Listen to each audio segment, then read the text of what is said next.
மேம்பாடு அடைய வேண்டும். குடிமராமத்து திட்டத்தை கொண்டாந்து, குடிமராமத்து திட்டம். நான் இந்த பக்கம் தான் வந்து எனக்கு ஒரு பசுமாடு கூட நம்முடைய விவசாயி கொடுத்தாங்க. விவசாயி குடிமராமத்து திட்டத்தில் வரும்போது எனக்கு ஒரு பசுமாடு கொடுத்தாங்க. விவசாயி என்ற முறையில் எனக்கு இந்த பசுமாடு வழங்கினாங்க.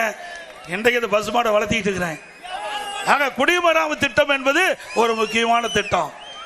நம்மை பொறுத்த வரைக்கும் வேளாண் பணி தான் முக்கியம். இந்த ஏற்காடு சட்டமன்ற தொகுதி விவசாயத்தை நம்பித்தான் இருக்கிறாங்க. விவசாயிகள், விவசாய தொழிலாளர்கள். ஆக இந்த மக்களுக்கு தேவையான திட்டங்களை கொண்டு வர வேண்டும் அடிப்படையில் குடிமராமத்து திட்டத்தை கொண்டாந்து ஏரி குளம் குட்டை எல்லாம் அதுல வண்டமன அள்ளி விவசாயிகள் விலை இல்லாம அவருடைய நிலத்துக்கு இயற்கை உரமாக பயன்படுத்தினாங்க. இப்படிப்பட்ட அற்புதமான திட்டத்தை இந்த ஆள் நிறுத்திட்டார். விவசாயத்தை பத்தி தெரிஞ்சாதானே அந்த திட்டம் இவரு கண்ணை உறுதிச்சு நிறுத்திட்டாங்க. மீண்டும் அதிமுக ஆட்சி மலரும். மீண்டும் அதிமுக ஆட்சியில குடிமரம் திட்டம் வரும். நம்முடைய விவசாயிகள் தொடக்க வேளாண் கூட்டு வங்கியில் வாங்கிய கடன் தள்ளுபடி செஞ்சோம். 2 முறை தள்ளுபடி செஞ்சோம்.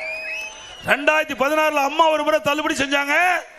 விவசாய கோரிக்கை ஏற்று கொரோனா காலத்தில் விவசாயிகள் உற்பத்தி செய்யப்பட்ட அந்த விளைபொருள் சரியான விலை கிடைக்காமல விவசாயி பாதிக்கப்பட்டாங்க என்ற காரணம் என்னிடத்திலே கவனத்துக்கு கொண்டாந்தாங்க. அங்கே